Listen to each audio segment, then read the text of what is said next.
Expédition de Mu'ata, en l'an 7 de l'Hégire, 629 de l'ère chrétienne. Lorsque la nouvelle de cet attentat contre son ambassadeur parvint au prophète, il résolut d'en tirer une vengeance immédiate, bien qu'il ne se dissimulât point les dangers de l'entreprise.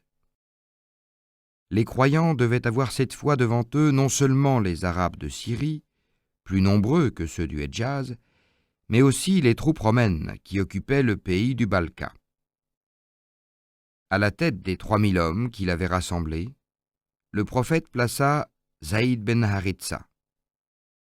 Mais prévoyant que dans cette lutte inégale, l'armée pourrait perdre son chef, il désigna d'avance pour lui succéder Ja'fer, fils d'Abu Taleb, et s'il arrivait malheur à Ja'fer, Abdallah ben Rouha. Enfin, à défaut de ce dernier, il laissait aux soldats le soin de choisir eux-mêmes un chef. À ce conseil assistait un juif qui émit cette observation.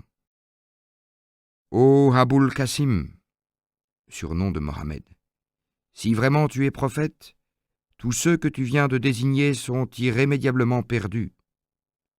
Quand nos prophètes d'Israël, après avoir mis un général à la tête de leur armée, ajoutaient « Et s'il est tué, nommez un tel à sa place », c'est qu'infailliblement il devait être tué. Puis, se tournant vers Zaïd, « Je te jure, lui dit-il, que si Mohammed est véritablement un prophète, tu ne reviendras point de cette expédition. » Et Zaïd répondit simplement, « Je te jure que Mohammed est le prophète d'Allah. » Alors l'apôtre attacha le liwa, l'étendard blanc, au fer d'une lance et le remit à Zaïd. Plein de funestes pressentiments, il accompagna les troupes jusqu'au Zeniat el-Ouida, au col des adieux. Là, il s'arrêta et leur fit ces dernières recommandations. Demeurez toujours dans la crainte d'Allah et combattez en son nom. Tuez ces ennemis qui sont les vôtres, mais laissez en paix les hommes qui vivent retirés dans les monastères. Épargnez les femmes, les enfants et les aveugles. Ne détruisez pas les monuments. Ne coupez pas les arbres. Et lorsque vous aurez tiré vengeance de la mort des Haritz ben Omaïr, appelez à l'islam les tribus arabes de la Syrie. Sherhabil, inquiet des conséquences de son lâche attentat, avait fait appel à tous les Arabes des environs, les Bni Baha, les Bni Lachem, les Jodzan, les Balia, et il avait prévenu Théodore, lieutenant d'Héraclius, qui lui avait envoyé toutes les troupes romaines occupant alors la contrée. Sherhabil avait ainsi réuni une armée de près de 100 000 hommes, avant que les troupes musulmanes fussent arrivées à Mohan. Lorsqu'ils se trouvèrent en face de forces aussi redoutables, les croyants restèrent pendant 2 jours et 2 nuits à se consulter, et certains proposèrent d'envoyer un messager au prophète qui déciderait s'il devait revenir ou combattre, et qui peut-être leur enverrait des renforts. Mais Abdallah ben Rouha releva le courage des croyants par ces paroles. « Ô compagnons, ce que vous semblez redouter, n'est-ce pas ce que vous êtes venus chercher, le martyre dans la guerre sainte? Ce n'est pas sur le nombre que nous comptons pour obtenir la victoire, mais sur la foi dont Allah nous gratifia. »« Tu dis vrai, s'écrièrent-ils, et sans plus hésiter, ils s'avancèrent au-devant de l'ennemi, qu'ils rencontrèrent à Mu'ata, petit village situé au sud du château fort de Kérak. Tels des lions, ils s'élancèrent au milieu des masses ennemies dont le chef Malik ben Zafila fut tué d'un coup de lance. Mais revenus de leur première surprise et profitant de leur grande supériorité numérique, les mécréants ne tardèrent pas à reprendre l'avantage et à envelopper les musulmans de toutes parts. Accablé par le nombre, Zaïd ben Haritha fut frappé de la mort des héros et, suivant les recommandations du prophète, Ja'fer s'élança pour relever l'étendard que les mains crispées de Zaïd serraient encore et pour prendre le commandement à sa place. Ja'fer était monté sur un magnifique alezan, mais voyant la gravité de la situation, il mit pied à terre et trancha les jarrets de sa monture, afin que, s'il succombait, elle ne put être prise par l'ennemi et utilisée contre l'islam. Par son exemple, il entraîna les croyants dans une charge enthousiaste, brandissant l'étendard islamique qui déploya fièrement ses ailes au-dessus de leur tête. Mais bientôt, tel un aigle blessé dans son vol, l'étendard s'abattit. La main qui le portait venait d'être fauchée d'un coup de cimeterre. Ja'fer ramassa le drapeau et le prit de la main gauche lorsqu'un nouveau coup de cimeterre faucha son poignet gauche. Alors Ja'fer se baissa, il saisit le drapeau entre les moignons sanglants de ses bras, le redressa en tenant la hampe pressée contre sa poitrine, et, sublime d'héroïsme, continua à charger l'ennemi jusqu'au moment où il tomba lui-même, criblé de 90 blessures. Abdallah ben Rouha lui succéda et ne tarda pas à partager son sort. Les musulmans, assaillis de toutes parts, ayant vu succomber leur chef, pliaient et commençaient à s'enfuir en désordre. Arkam ben Hamer les arrêta en leur criant « Ô compagnons, il vaut mieux être frappé dans la poitrine que dans le dos !» Et relevant l'étendard, il le remit à Khaled ben Walid, qui d'abord le refusa en disant « Tu as plus de droit à cet honneur que moi, car tu étais à Badr. » Mais Arkam, ayant insisté, Khaled le prit. Par sa fougueuse énergie, il ramena la confiance dans le cœur des croyants. Honteux de leur défaillance momentanée, et vaillant soldat autant que stratège habile, il parvint avec l'aide d'Allah à dégager les troupes musulmanes et à rétablir le combat de telle façon que les mécréants ne purent s'attribuer la victoire. Le lendemain, à la pointe du jour, afin de ne pas laisser à l'ennemi le temps de se remettre de son insuccès, il l'attaqua le premier. Et pour le tromper sur la faiblesse numérique de ses propres troupes, il recourt au stratagème suivant. Par de rapides évolutions des diverses fractions de son armée, il faisait passer l'arrière-garde à l'avant-garde, et réciproquement, de telle sorte que les ennemis, voyant incessamment arriver devant eux de nouveaux adversaires, s'imaginèrent que pendant la nuit, les musulmans avaient reçu d'importants renforts. L'assurance des mécréants, principalement basée sur leur nombre, les abandonna, et pris d'une terreur indescriptible, ils se débandèrent, poursuivis par les croyants qui en firent un affreux carnage. Dans cette mémorable journée, Khaled eut 9 sabres brisés entre ses mains. Par une inspiration divine, le prophète avait appris les épreuves de son armée. Après la prière en commun, il monta en chair, les yeux baignés de larmes, et par 3 fois, il s'écria « La porte du bien ! Apprenez que Zaïd est tombé en martyr. Implorez la miséricorde d'Allah pour lui. Puis Ja'fer et Abdallah sont tombés en martyr. Implorez la miséricorde d'Allah pour eux. Alors l'étendard a été relevé par Khaled ben Walid, qui est un glaive d'entre les glaives d'Allah, et le Tout-Puissant lui a accordé la victoire. » Mohammed se rendit ensuite chez Asma ben Tomis, femme de Ja'fer, et se pencha sur ses enfants en les respirant, tandis que de ses paupières s'échappaient des pleurs qui roulaient en perles sur sa barbe. « Ô prophète, lui demanda Asma, quelle est la cause de tes larmes? Aurais-tu reçu des nouvelles de Ja'fer et de ses compagnons? » Oui, ils viennent de mourir. La malheureuse s'effondra en poussant des gémissements de désespoir et en se déchirant les joues avec ses ongles. Attirées par ces cris, les autres femmes l'imitèrent, et la maison tout entière retentit de lugubres lamentations.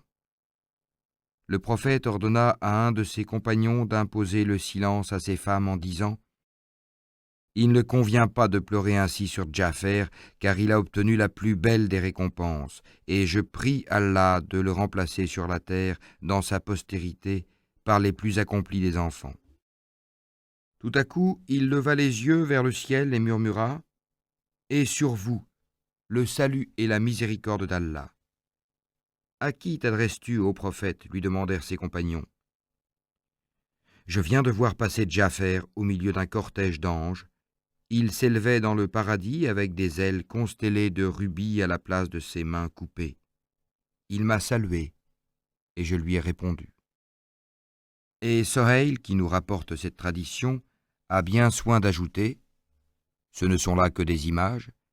Les ailes symbolisent la force surnaturelle de l'âme de Ja'fer, et les rubis, les gouttes précieuses de son sang. » Au milieu du deuil général de Médine, le prophète fit préparer le repas des funérailles, appelé El-Oudimma, et destiné aux familles des martyrs. Car pour ceux dont l'âme est dans la tristesse, il est pénible de songer à la préparation de la nourriture du corps. Lorsque fut proche le retour de l'armée, toute la population de la ville, grands et petits, se porta à sa rencontre. Le prophète ordonna aux cavaliers de prendre les enfants avec eux sur leurs montures, et de son côté, il enleva le fils de Ja'fer entre ses bras pour l'installer devant lui sur sa selle. Les soldats, à leur arrivée, confirmèrent la mort de leur chef, et les gens de Médine, estimant que ceux-ci n'avaient pas été suffisamment vengés, lançaient de la poussière au visage des soldats en les insultant. « Ô lâches, vous vous êtes enfuis lorsque vous étiez dans la voie d'Allah. » Mais le prophète imposa silence à la foule par cette déclaration. « Bien au contraire, ces guerriers méritent tous vos éloges, car ils sont revenus courageusement à la charge. » La prise de la Mecque. Au 20e jour du Ramadan de l'an 8 de l'Hégire, 11 janvier 630 de l'ère chrétienne. Les Mécois, idolâtres, ne devaient pas tarder à violer la trêve de 10 années conclue à El-Odaïbia. Une nuit, ils surprirent et massacrèrent une vingtaine de musulmans appartenant à la tribu des Rosa, campés au puits d'El-Watsir. Devant une pareille trahison, le prophète n'eut plus de scrupules à les attaquer et prit ses dispositions pour organiser une expédition. Les Mécois, se doutant bien que leurs crimes ne resteraient pas impunis, députèrent Abu Sofyan à Médine afin d'offrir des satisfactions et de demander la continuation de la trêve. À son arrivée, Abu Sofyan descendit chez sa fille Habiba, qui, nous le savons, était une des épouses de Mohammed. Mais lorsqu'il voulut prendre place sur un tapis étendu à terre, Habiba, le devançant précipitamment, replia ce tapis et le mit de côté. « Ô ma fille, lui dit Abu Sofyan d'un ton offensé, trouves-tu ton père indigne de ce tapis ou bien ce tapis indigne de ton père ?»« Ce tapis est celui du prophète, répondit-elle. Or toi, adorateur d'idoles, tu es en état d'impureté, et tu le souillerais de ton impiété. Assurément, ô ma fille, il est survenu un malheur qui t'a troublé l'esprit depuis que tu nous as quittés. » Ayant compris par cet accueil qu'il n'avait rien à espérer de ce côté, il se rendit auprès du prophète, mais il ne put en obtenir aucune réponse. Il fit alors une tentative désespérée auprès d'Abou Bakr, puis auprès d'Omar et d'Ali, les suppliant d'intercéder en faveur de ses compatriotes, mais sans plus de succès. Et plein d'appréhension, il remonta sur son chameau pour reprendre le chemin de la Mecque. La démarche d'Abou Sofyan ne lui permettant plus de dissimuler ses projets, le prophète ne songea qu'à hâter ses préparatifs afin de surprendre les Mécois avant qu'ils puissent mettre leur ville en état de défense. Le 10e jour du mois de Ramadan, après avoir laissé à Médine comme lieutenant Abu Raham Koltsoum et Djifari, le prophète partit, suivi d'une armée déjà considérable, qui se grossit en route des nombreuses tribus accourues sur le parcours et qui atteignit bientôt le chiffre de 10 000 hommes. Le jeûne de Ramadan était scrupuleusement observé par tous les fidèles. Mais lorsqu'ils arrivèrent au puits d'El-Kédid, au milieu du jour, le prophète jugea que leur constance avait été soumise à une épreuve suffisante. Craignant que la privation de boisson, jointe à l'extrême fatigue, n'eût de dangereux effets sur leur santé, il se fit apporter un vase rempli d'eau, et, dominant la foule sur le dos de sa haute chamelle, il but une gorgée aux yeux de tous, afin de leur enseigner par son exemple qu'il pouvait rompre le jeûne en voyage dès qu'ils sentiraient leur force épuisée. Et ainsi qu'il est prescrit dans le Coran, celui qui est malade ou qui voyage restituera au jeûne dans la suite un nombre égal de jours. Coran, sourate 2, verset 180.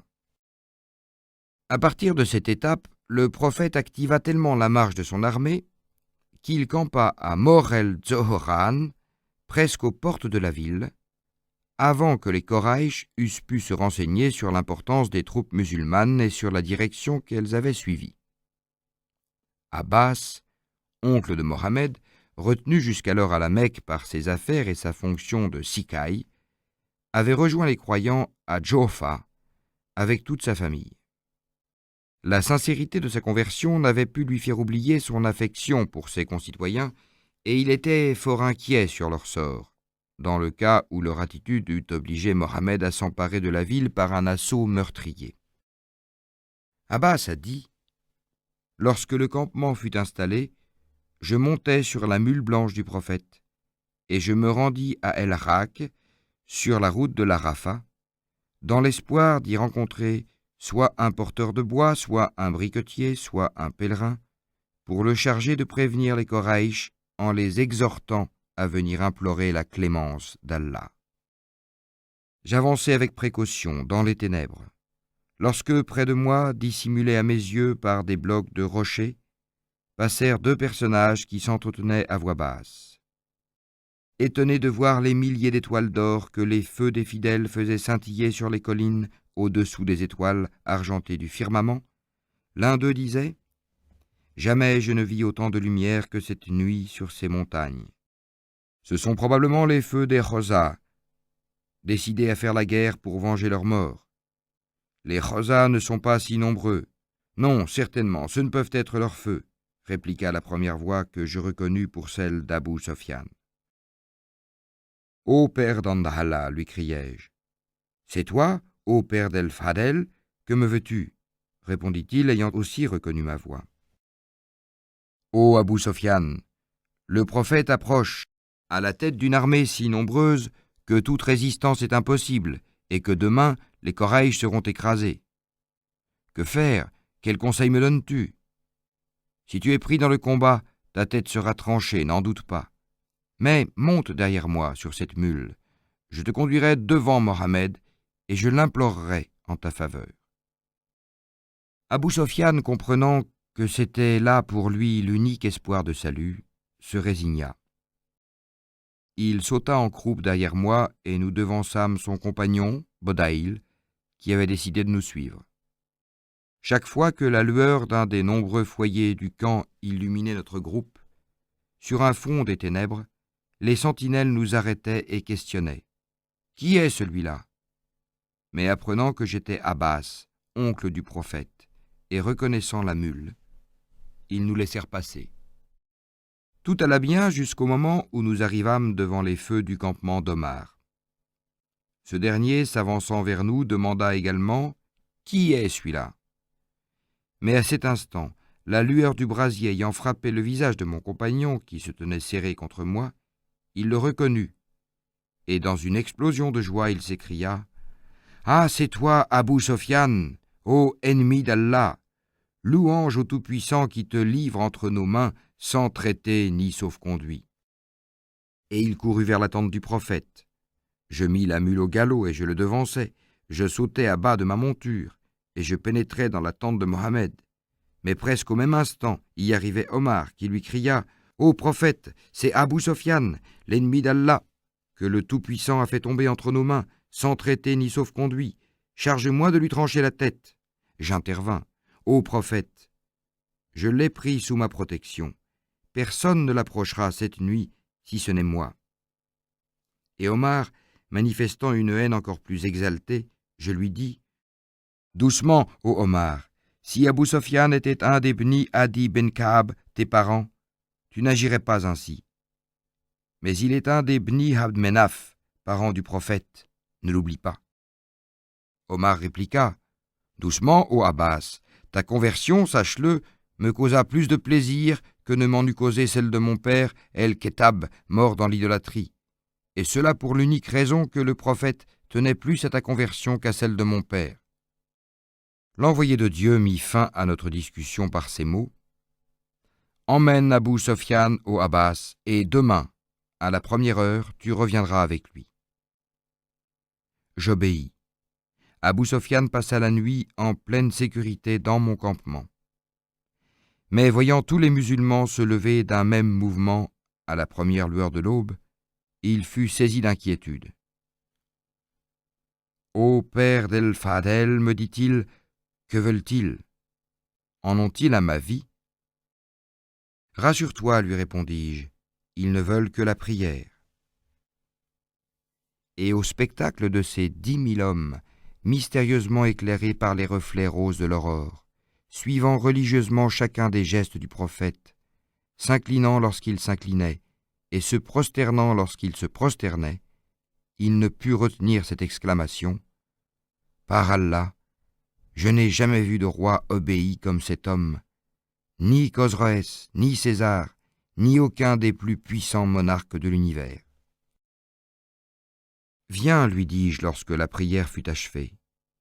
J'intercéderai en ta faveur, et toi, tu intercéderas en faveur de ton goum. » « Eh bien, lui demanda le prophète lorsqu'il le vit devant lui, reconnais-tu maintenant, ô Abou Sofiane, qu'il n'y a de Dieu qu'Allah?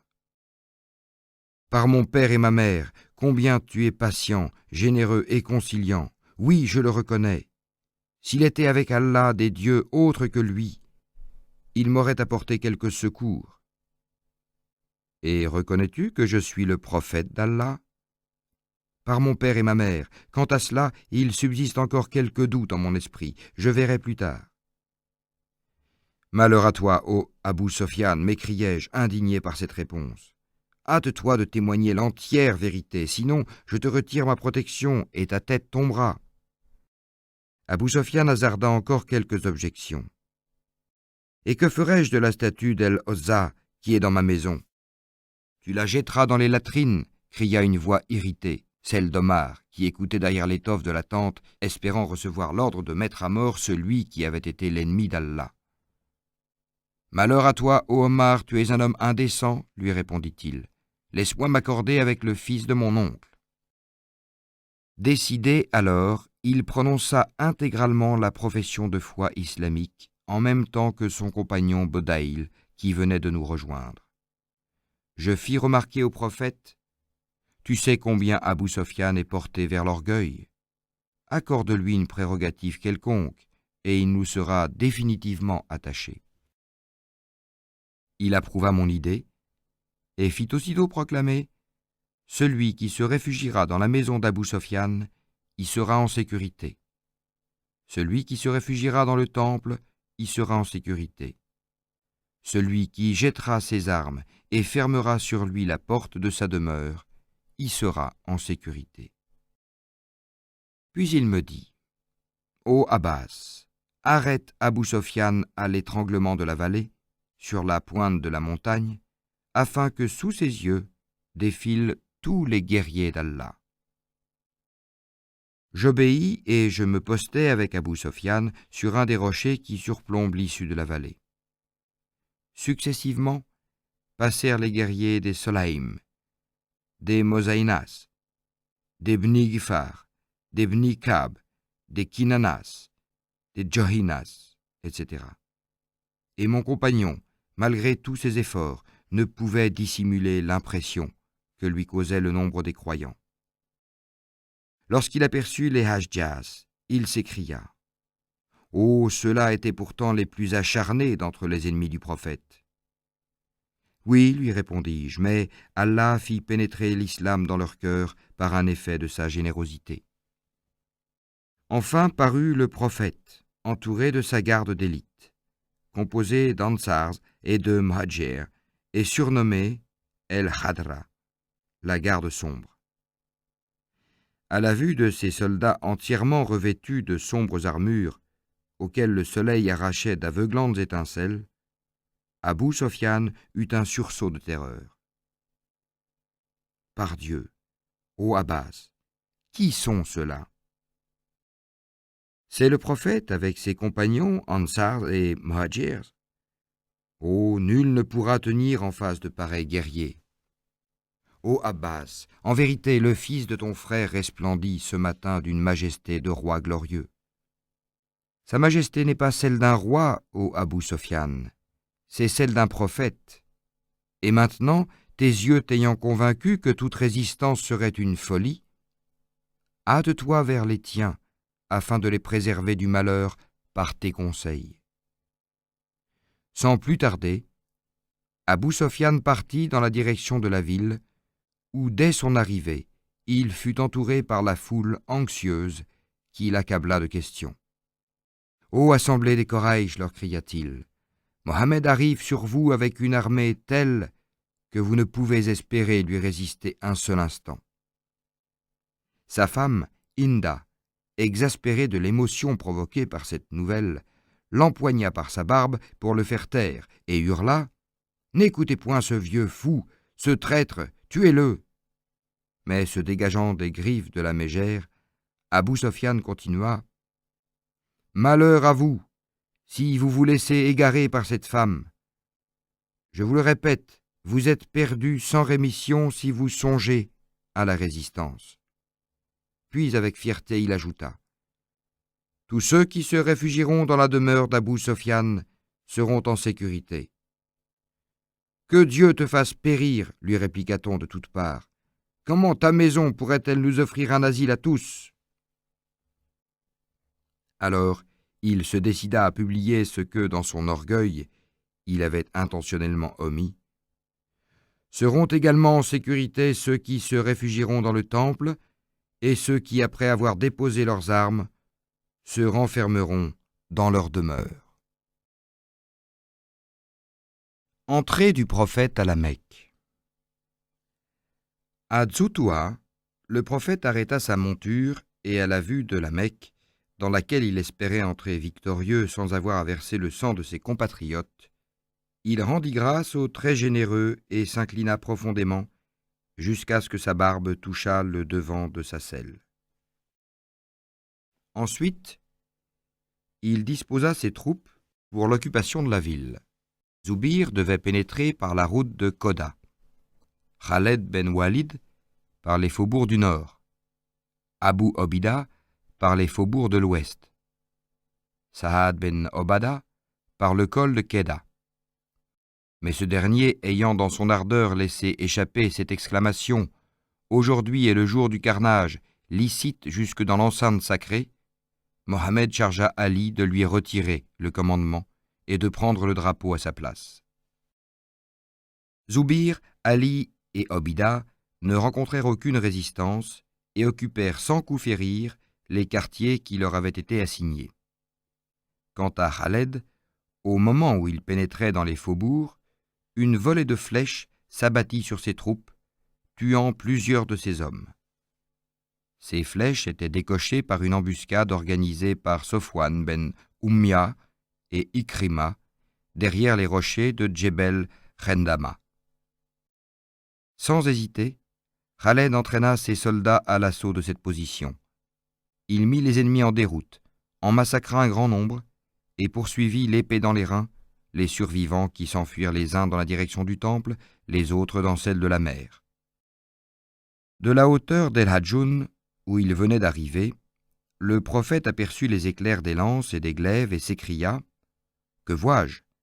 N'avais-je pas interdit tout combat ?» Il dépêcha un Ansar à Khaled, et lorsque ce dernier se présenta, il lui reprocha sévèrement d'avoir livré bataille malgré sa défense absolue. « Ce sont les ennemis qui nous ont attaqués les premiers en nous criblant de leurs flèches, lui répondit Khaled. J'ai retenu mon bras autant que je l'ai pu, mais j'ai été obligé de m'en servir pour notre défense, et Allah nous a donné la victoire. La volonté d'Allah était accomplie, conclut le prophète, qui se disposa à entrer dans la ville à son tour. Il était monté sur Qaswa, sa chamelle préférée, et derrière lui, en croupe, se tenait Osama, le fils de Zaïd ben Haritha. Il se prosterna sur sa selle et récita la sourate de la victoire. Certes, nous avons remporté pour toi une victoire éclatante, Elle est la preuve qu'Allah te pardonne tes fautes premières et dernières, qu'il accomplit ses bienfaits envers toi, qu'il te dirige dans le droit sentier et qu'il t'assiste de son puissant secours. Coran, sourate 48, versets 1, 2, 3.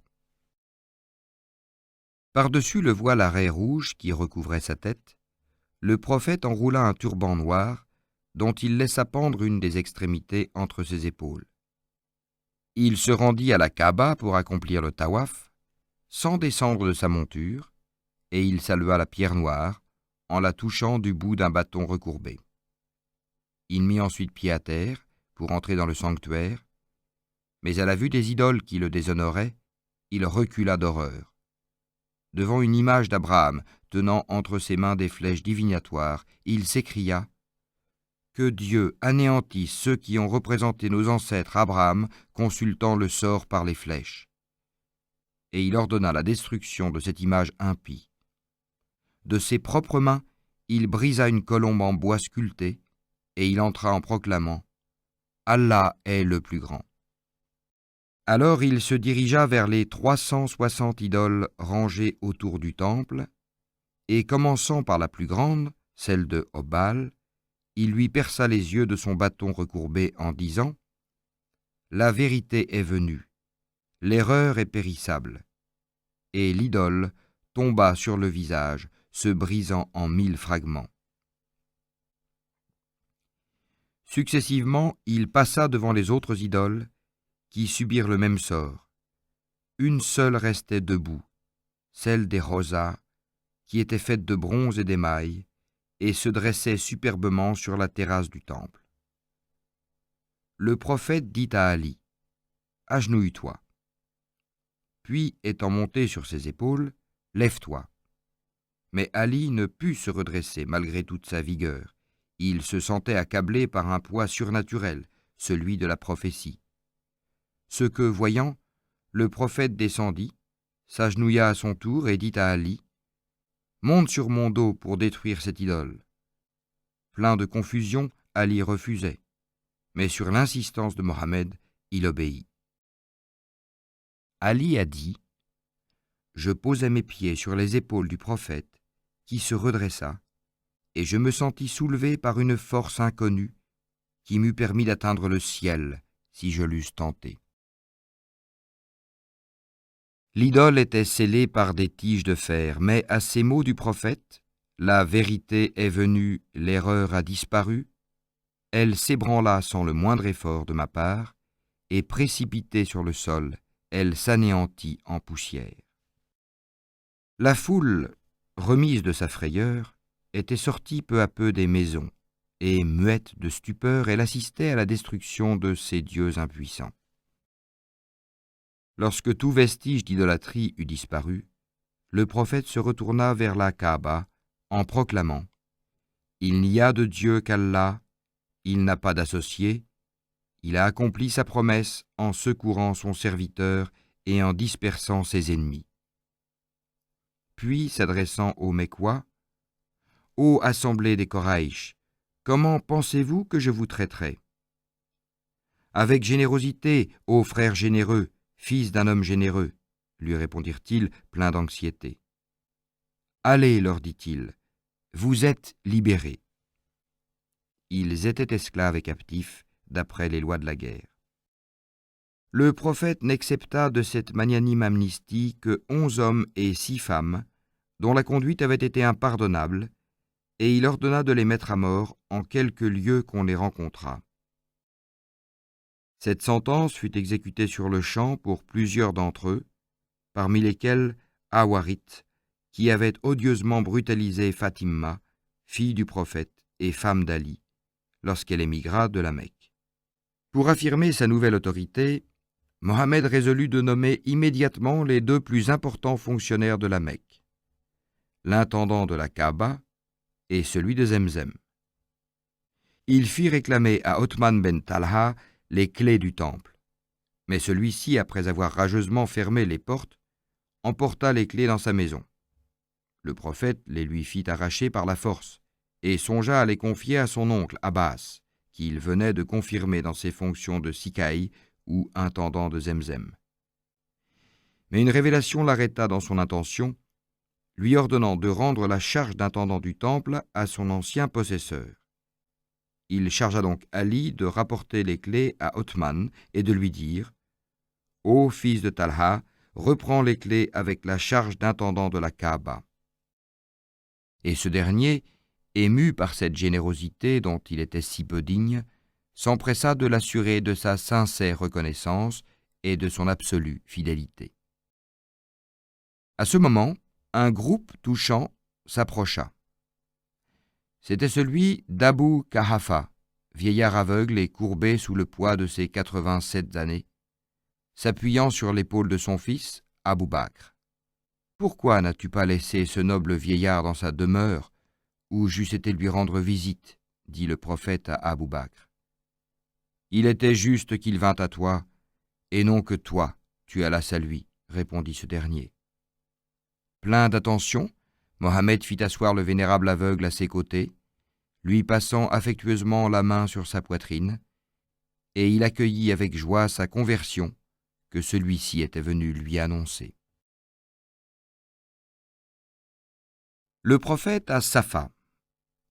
Le lendemain, tous les habitants de la Mecque se dirigèrent vers la colline de Safa, où le prophète les avait convoqués pour recevoir leur soumission. Déjà rassurés par la générosité des premières paroles et des premiers actes de leur vainqueur, ils ne paraissaient guère affectés par les sentiments de tristesse, de honte et de découragement habituels aux vaincus. Leur vainqueur n'était-il pas un des leurs ? Sa gloire n'allait-elle pas devenir leur gloire, son triomphe leur triomphe et son empire leur empire ? En réalité, malgré leur hostilité à son égard, la plupart d'entre eux avaient cruellement souffert d'être séparés de leur génial compatriote, de celui que dans sa jeunesse ils avaient surnommé El-Amin, l'homme sûr. Avec attendrissement, ils se remémoraient le charme mystérieux de sa personne et l'attrait irrésistible de sa parole. Et en secret, depuis longtemps, ils brûlaient du désir d'entrer dans le mouvement d'enthousiasme religieux que Mohammed avait soulevé à travers l'Arabie tout entière et de se convertir à leur tour. Combien dérisoires, à présent, leur semblaient les idoles dont les lamentables débris étaient allés grossir les monceaux d'ordures rejetés hors de la ville. Ceux-là même qui avaient exploité la superstition qui entourait ces faux dieux de bois ou de pierre étaient arrivés les premiers à Safa, dans leur hâte de faire oublier qu'ils avaient été les prêtres d'un culte aussi grossier, et en dépit de l'humilité égalitaire qu'exigeait Mohammed chez tous ses disciples, ils s'enorgueillissaient intérieurement des liens de famille les rattachant à celui que jadis ils couvraient d'injures. Quant au prophète, on ne saurait décrire l'émotion sublime qui s'empara de sa grande âme lorsque de toutes parts il vit arriver à lui plein de repentir et les yeux enfin ouverts à la lumière, tous ceux de ses compatriotes qui l'avaient si âprement combattu et qu'il chérissait malgré leur injustice à son égard. Assis au-dessous de lui, Omar reçut à sa place la soumission des Mécois, qui vinrent tous, les uns après les autres, frapper dans sa main. Et en son nom, il prit l'engagement de les protéger. Et lorsque cette grandiose cérémonie eut pris fin, un spectacle du caractère le plus poignant se déroula sur les flancs de la colline. L'odieuse barrière constituée par les idoles qui, depuis près de 20 années, séparaient les Quraysh Muhajir des Quraysh demeurés à la Mecque, venant d'être renversés à jamais, tous ses frères ennemis se précipitèrent dans les bras les uns des autres, réconciliés et réunis dans la voie d'Allah. Un troisième groupe de frères vint les rejoindre, celui des Ansar, citoyens de Médine, la rivale de la Mecque. Et les deux villes, devenues deux sœurs, prirent le surnom glorieux de El-Haramain, c'est-à-dire les deux villes sacrées. Un seul incident attrista cette inoubliable manifestation qui réalisait si parfaitement le rêve poursuivi par le prophète avec une surhumaine persévérance. Les Khozas, ayant rencontré un des meurtriers de leurs frères, l'avaient égorgé. Mohammed fit comparaître les coupables, et après les avoir sévèrement blâmés, il ajouta : « J'indemniserai moi-même les parents de la victime, mais cessez toute représaille. Trop de sang fut déjà répandu. Le jour où il créa les cieux et la terre, Allah déclara sacré le territoire de la Mecque. Ce caractère sacré ne cessa pour personne avant moi, et ne cessera pour personne après moi. Non seulement la vie des humains y doit être sacrée, mais il est également interdit d'y chasser le gibier, d'y abattre les arbres et d'y faucher l'herbe. Il faudrait excepter l'itzkir de cette interdiction, au prophète, fit observer Abbas, car on ne saurait s'en passer comme combustible pour le travail des forges et la cuisson des aliments. Après un instant de silence, à l'exception de l'itzkir, qu'il sera licite d'arracher, conclut le prophète. À la suite de cette déclaration, les condamnés à mort qui n'avaient pas été exécutés dès le premier jour obtinrent leur pardon. Dans la foule des Mécoises, accourus pour protester de leur dévouement, l'attention de Mohammed fut attirée par une femme qui se dissimulait derrière ses compagnes, et en dépit de son déguisement, il reconnut la féroce Hinda, l'épouse d'Abou Sofyan. « Eh bien oui, s'écria-t-elle en rejetant ses voiles, « je suis Hinda, et j'implore ton pardon pour le passé. » Le prophète, malgré l'atroce mutilation qu'elle avait fait subir au corps de son oncle Hamza, lui pardonna, et Hinda, rentrée dans sa demeure, accabla d'injures l'idole particulière de sa famille. « Ô idole impuissante, combien nous étions insensés de compter sur ton secours !» Et elle la mit en pièces.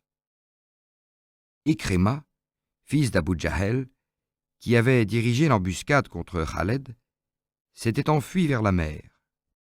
Hakim, sa femme, obtint la grâce du fugitif, et elle le rejoignit au moment où il allait s'embarquer. Elle le ramena, et le prophète, craignant que ses compagnons, au souvenir des outrages dont Abu Jahel, le père d'Ikrima, l'avait abreuvé, ne songeassent à en tirer vengeance sur Ikrima lui-même, déclara : « Ikrima est venu à l'islam. Que personne ne l'insulte ou n'insulte la mémoire de son père. Insulter les morts, c'est blesser les vivants. » Et Ikrima, profondément ému de cette grandeur d'âme, devint un des plus ardents défenseurs de la religion. El-Uharshi, le meurtrier de Hamza, fut pareillement gracié après avoir professé l'islam. Hobbar, dont le coup porté avec le talon de sa lance avait causé la mort de Zayneb, la fille de Mohammed, s'était enfui dans la crainte d'un châtiment mérité. Puis, confiant dans la clémence infinie du prophète, il vint se livrer entre ses mains, après avoir sincèrement embrassé l'islam. « Va en paix, lui dit l'apôtre d'Allah. Ta conversion efface le passé, mais épargne-moi ta vue. » Sofwan, l'autre instigateur de l'embuscade contre Khaled, bénéficia lui aussi de la magnanimité du vainqueur, et comme il demandait 2 mois pour réfléchir avant de se convertir, « Je t'en accorde 4, lui répondit le prophète. Seul Ibn Abi Sora eut de la peine à fléchir le juste courroux que sa défection avait allumé dans le cœur de Mohammed. Ibn Abi Sora était très savant dans l'art de la calligraphie et dans celui de l'équitation. Étant secrétaire du prophète, il avait eu l'audace de changer les mots et de dénaturer, en les transcrivant, le sens des révélations, pour tourner en dérision les paroles d'Allah. Lorsque sa félonie fut découverte, il s'était sauvé à la Mecque et il était retourné au culte des idoles. À la prise de la ville, il s'était réfugié chez Othman ben Affan, dont il était le frère de lait. Après l'avoir caché pendant quelque temps, Othman se décida à le conduire au prophète dont il implora la clémence, mais en vain. À chaque supplication, celui-ci détournait la tête. Enfin, sur de nouvelles et plus pressantes instances, Mohammed consentit à pardonner, mais après le départ du coupable, il dit à ses compagnons : « Si je me taisais, c'était pour donner à l'un de vous le temps de le tuer. Nous n'attendions qu'un signe de tes yeux pour le mettre à mort. Un signe des yeux est un geste perfide, leur répondit-il, et il ne convient pas à un envoyé d'Allah. D'après ces exemples, on peut juger du souci que témoigna le prophète de ramener à lui ses compatriotes par la douceur, sans toutefois se départir d'une fermeté inexorable pour tout ce qui concernait l'idolâtrie. Et sa clémence obtint des résultats que jamais n'eût obtenu une répression sanglante. Il avait conquis tous les cœurs. À l'exception des Hawazin et des Tsakif, toutes les tribus des environs étaient accourues, lui apporter leur soumission. Et à dater de ce jour, nul ne put, par l'émigration, acquérir le titre de Muhajir, puisque l'islam était aussi solidement implanté dans la Mecque qu'il l'était dans Médine. Ghazwa ou expédition de Hunayn. En 8 de l'Hégire, 28 janvier 630. Comptant sur la solidité des remparts de Taïf, leur ville, derrière lesquels ils trouveraient un refuge en cas de défaite, les Hawazin et les Tsakif avaient refusé de se soumettre au prophète. Ils se préparaient même à le combattre. Et sous les ordres de deux célèbres guerriers, Malik ben Haouf et Draïd ben Es-Sima, ils s'étaient rassemblés dans la vallée d'Aoutas. Mohammed, instruit de leur projet, avait envoyé Ibn Abil Hadrad en éclaireur, et lorsque celui-ci eut rapporté des renseignements précis, il résolut de se porter à leur rencontre. À ces 10 000 soldats s'étaient joints plus de 2 000 Mécois nouvellement convertis, impatients de témoigner de leur dévouement et de leur ferveur. L'effet produit par cette armée des croyants, défilant dans un site désert, était tellement imposant qu'une voix sortie, dit-on, du groupe des Bni Bakr, s'écria « Assurément, avec une armée aussi nombreuse, nous n'avons point de défaite à redouter. » Cette orgueilleuse exclamation déplut fortement au prophète, car la vanité énerve l'effort et fait oublier que la victoire est dispensée par Allah. Il blâma cette exclamation dans les termes les plus sévères. Au bord d'un ouadi, les troupes aperçurent un grand arbre vert, isolé, que les idolâtres entouraient d'une adoration superstitieuse. À son ombre, ils sacrifiaient des victimes, et à ses branches, ils suspendaient leurs armes, croyant qu'à son contact, elles deviendraient invincibles. Quelques soldats, dont l'esprit n'était pas encore suffisamment purifié des pratiques fétichistes, désirèrent posséder eux aussi un arbre, Zat Anawat, c'est-à-dire porteur d'armes, et ils en firent la demande à l'apôtre, qui en ressentit une violente indignation.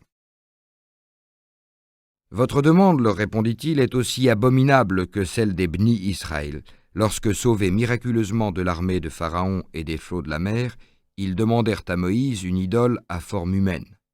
Vous êtes un goum stupide, habitué à suivre sans réfléchir tous les errements de vos voisins. » Jaber ben Abdallah a dit « Un peu avant le lever de l'aurore, nous avions atteint l'ouadi de Hunayn, à l'entrée d'un défilé extrêmement étroit et profond.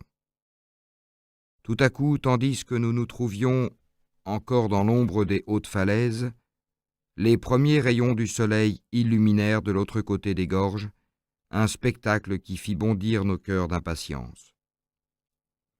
À peine gardées par quelques soldats, les tentes de nos ennemis se dressaient dans la plaine.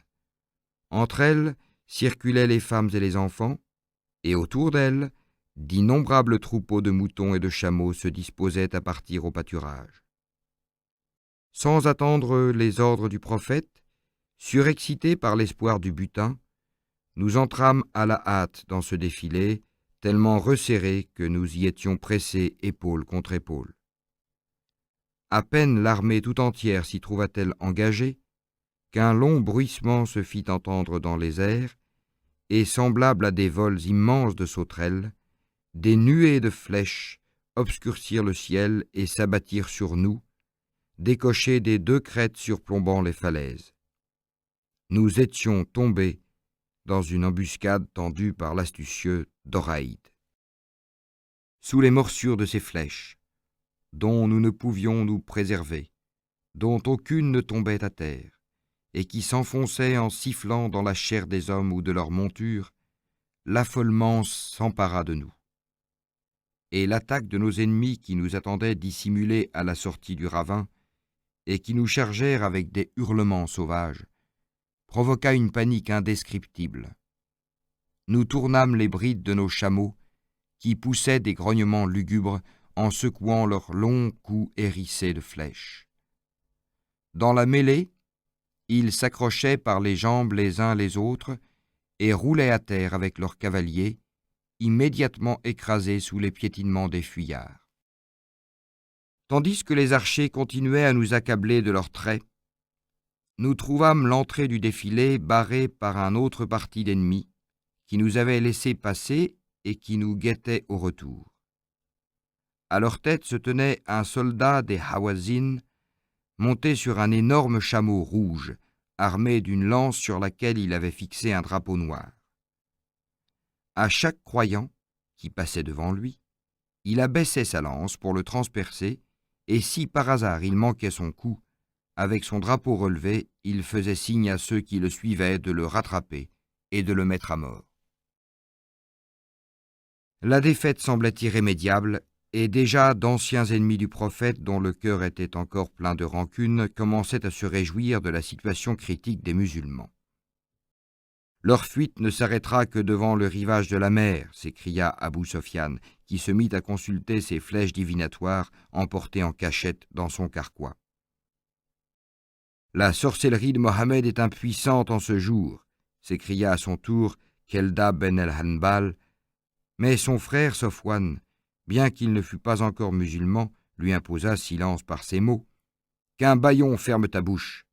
N'est-il pas préférable pour nous, Koraïch, d'avoir pour vainqueur Mohammed le Koraïch que de tomber sous le joug d'un bédouin Hawazin ?» Seul, au milieu du désarroi général, le prophète gardait tout son sang-froid. Avec quelques compagnons, il s'établit sur une faible éminence à droite de la vallée. Il proclama : « Je suis le prophète d'Allah et non un imposteur. » Et poussant sa mule, il voulut se lancer dans la mêlée. Abou Bakr se jeta au-devant de la mule, qu'il retint par la bride.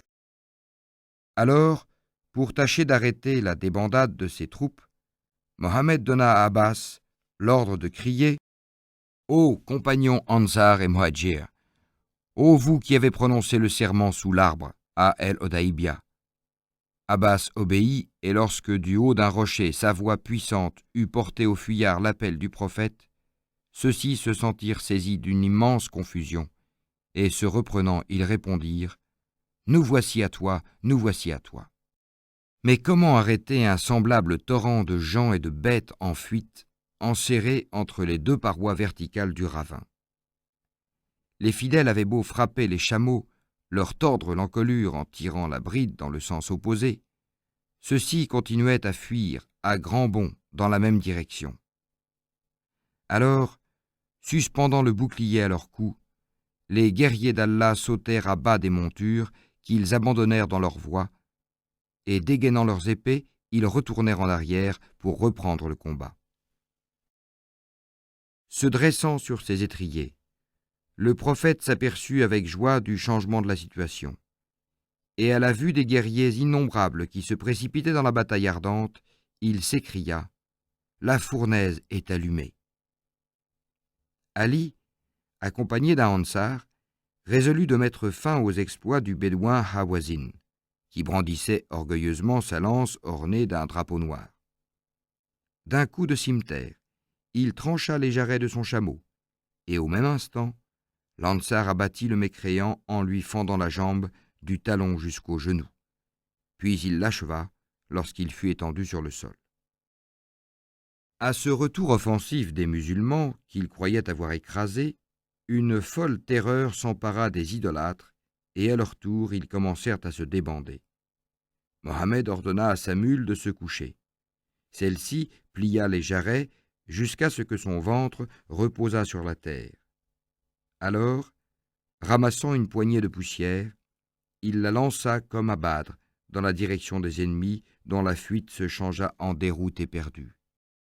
On eût dit qu'ils venaient d'être aveuglés par cette poussière et que leurs soldats s'étaient dispersés à l'exemple de ces grains impalpables.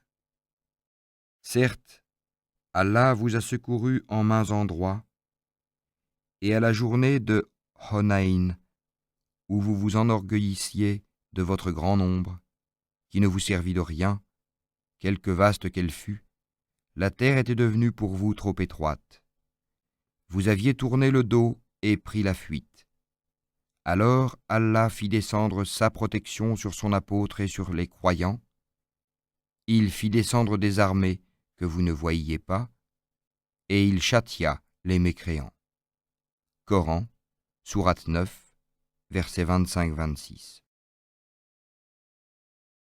Poursuivit l'épée dans les reins. Malik et les débris de son armée parvinrent à se réfugier dans la ville fortifiée de Taïf. Moins heureux, Doraïd, l'autre chef des infidèles, ne put échapper à la destinée. Âgé de 90 ans, aveugle, il ne pouvait diriger son chameau abandonné par ses compatriotes affolés, et il tomba entre les mains d'un tout jeune homme, Rabia ben Rafia. Ce dernier, à la vue de la litière dans laquelle se trouvait le célèbre guerrier, paralysé par les infirmités de son grand âge, crut avoir capturé une femme. Il fit agenouiller l'animal, écarta les tentures, et fut stupéfait de n'y rencontrer qu'un vieillard. Dans son dépit, il frappa Doraïd de son sabre, mais celui-ci ne sembla même pas s'apercevoir du coup qu'il avait reçu. « Avec quoi t'as donc armé ta mère, ô gamin ?» lui dit-il d'un ton de suprême mépris. « Prends mon sabre suspendu à la selle de mon chameau, élève-le et frappe entre les vertèbres du dos et celles de la tête. C'est ainsi que moi je frappais les hommes. » Rabia, honteux de son premier échec, suivit ce conseil et le fameux guerrier roula décapité sur le sol. Dans l'élan de la victoire, le prophète avait poursuivi les fugitifs jusqu'au pied des murailles de Taïf, dont il tenta de s'emparer. Après un siège inutile de 20 jours, il jugea préférable de renoncer à l'assaut pour employer d'autres procédés, plus lents mais plus sûrs, et au lieu d'invoquer la colère divine contre ses habitants, il dit « Ô Allah, éclaire les gens de Taïf et inspire-leur le désir de venir d'eux-mêmes à ton apôtre. » Malgré le dépit de ses troupes, il reprit le chemin de la Mecque et campa à El-Djarana, où étaient réunis tous les prisonniers ainsi que tout le butin à partager. À l'arrivée du prophète, une captive, Shaïma, des Bni Sa'ad, fraction de la tribu des Hawazin, se débattait au milieu des brutalités de la soldatesque. En apercevant Mohammed, elle s'écria « Ô prophète d'Allah, je suis ta sœur de lait. Quelle preuve m'en donnes-tu? Cette morsure à mon épaule que tu me fis alors que je te portais tout enfant sur mon dos. » Le prophète reconnut la cicatrice. Ému, il pleura, étendit son manteau à terre et invita Shaïma à s'y asseoir, en disant « Suivant ton désir, tu trouveras auprès de moi une généreuse amitié, ou bien tu retourneras dans ta tribu comblée de présents. Rends-moi à mon goum du désert, ô prophète, c'est là mon seul désir. » Et Mohammed, après l'avoir comblé de cadeaux, lui rendit la liberté. Alors se présenta une députation des Hawazin, et Abu Sorrada, vieillard de la fraction des Bni Sa'ad, prit la parole en leur nom. « Ô prophète, parmi les captives se trouvent tes tantes, les sœurs des nourrices qui t'ont allaité. Quant aux captifs, ils furent tes compagnons d'enfance, ils sont presque de ta race. Et dans l'immense malheur qui nous accable, nous t'implorons au nom d'Allah. Si dans les mêmes conditions nous implorions Haretz ben Abi Shamar ou Noman ben Munzir, ils auraient sûrement pitié de nous. Or toi, tu es le meilleur des nourrissons.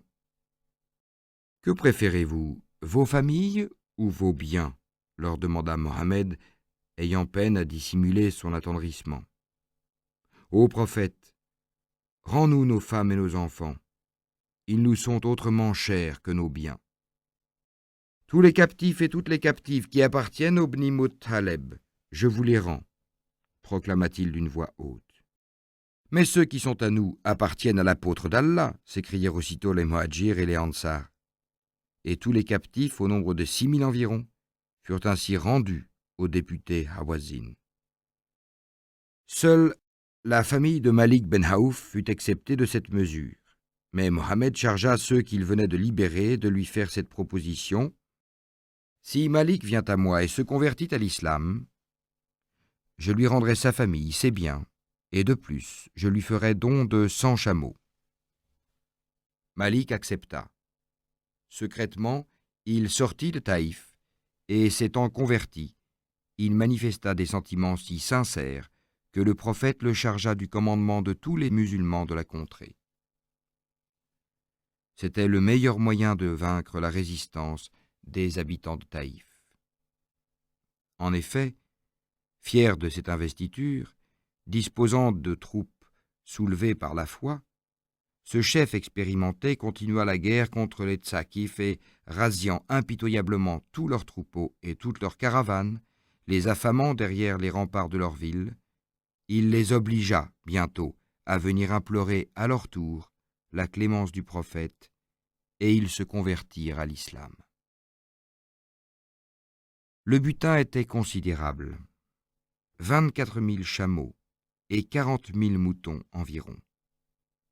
Après les émotions de l'affaire des captifs, Mohammed résolut de remettre le partage à un autre jour, et il remonta sur sa chamelle. Mais ses soldats étaient tellement impatients du partage qu'ils le suivirent en l'importunant, et par mégarde, ils poussèrent sa monture contre un arbuste épineux, dont les branches arrachèrent le manteau de l'élu d'Allah. « Rendez-moi mon manteau, vous autres, leur dit-il. » Et cédant à leur instance, il retourna sur ses pas pour procéder au partage. Il s'appliqua surtout à se concilier de façon définitive, par de grands avantages, les nobles de la cité qui furent surnommés Muallafa Kulbuhum, c'est-à-dire ceux dont les cœurs ont été gagnés. Abu Sofyan et son fils Maouiya, Hakim ben Hizam, Nusair ben Haretz, Sohail, Ikrima, Oyema, El-Agra, Sofwan, reçurent un présent de 50 chameaux.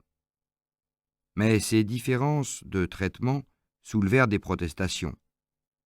Ibn Mordas exhala son mécontentement dans une pièce de verre.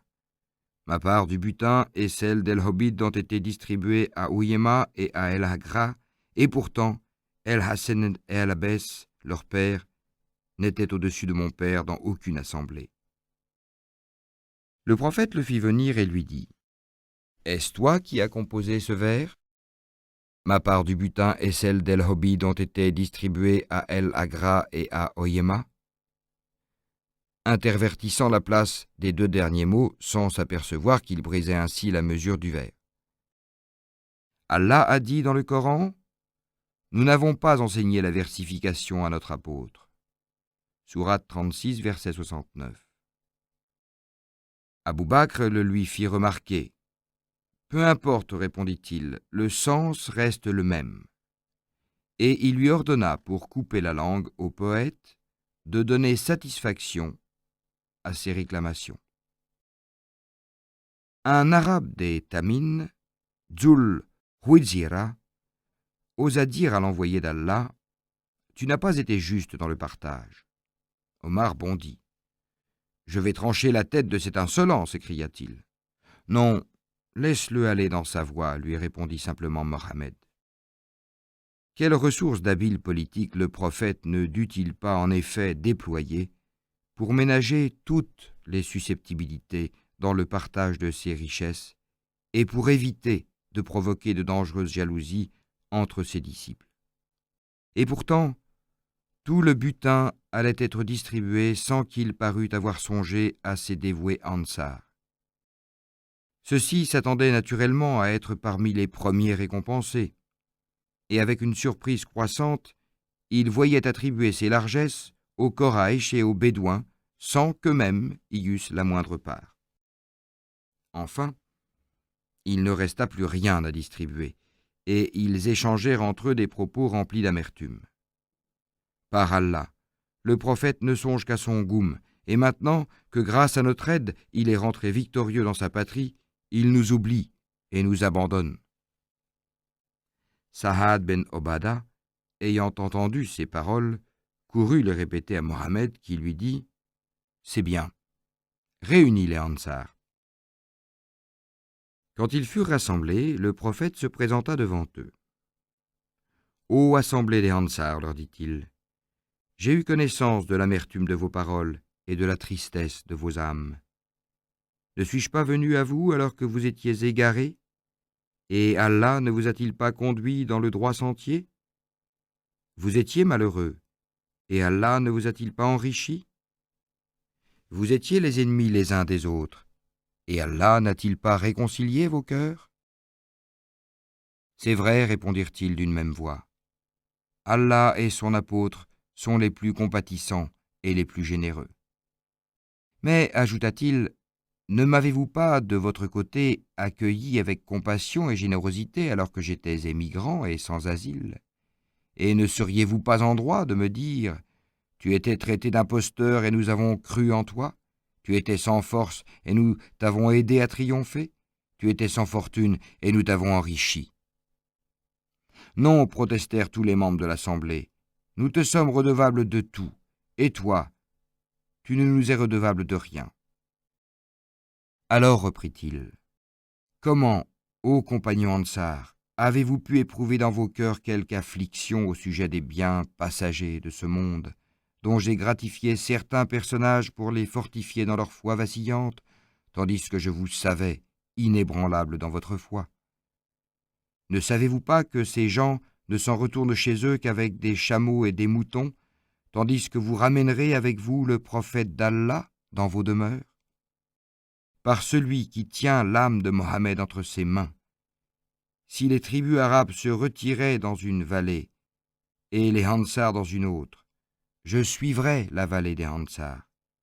Les Ansar sont pour moi comme une chemise sur la peau, et les autres tribus ne sont pour moi que comme un manteau extérieur. Ô Allah, sois miséricordieux pour les Ansar, pour les fils des Ansar, et pour les enfants de leurs enfants. Ces mots, que le prophète n'avait pu prononcer sans laisser percer son intense émotion, attendrirent l'assemblée tout entière. Des larmes de reconnaissance ruisselèrent des yeux des Ansar, en telle abondance que leurs barbes en furent inondées. Et tous, d'une voix entrecoupée de sanglots, ils s'écrièrent « Ah oui, certes, nous acceptons notre lot dans le partage, car il est de beaucoup le plus beau. » La calomnie contre Aïcha. Aïcha a dit, au retour de l'expédition des Motsalik, pressé par la nécessité, j'étais descendu de mon Haudej, sorte de litière portée par un chameau, et j'avais attendu à l'écart que les soldats eussent défilé. Mais ceux-ci, voyant mon chameau arrêté et me croyant à l'intérieur du Haudej, le poussèrent pour le ramener au milieu du convoi. À mon retour, ne le retrouvant plus, je me mis à pousser des appels désespérés, mais inutilement, et vaincu par la fatigue, je tombai endormi.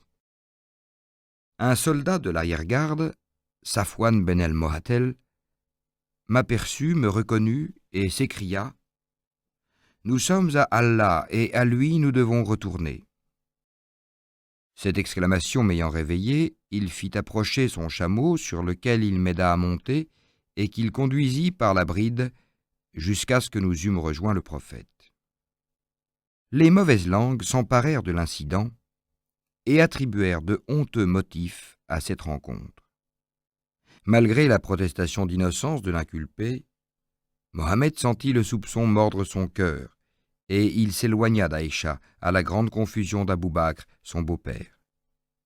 Enfin, une révélation qui traitait les accusateurs de menteurs et condamnait la calomnie comme un grand crime devant Allah, Coran sourate 24, verset 14, vint dissiper ses doutes et mettre fin à cette pénible situation.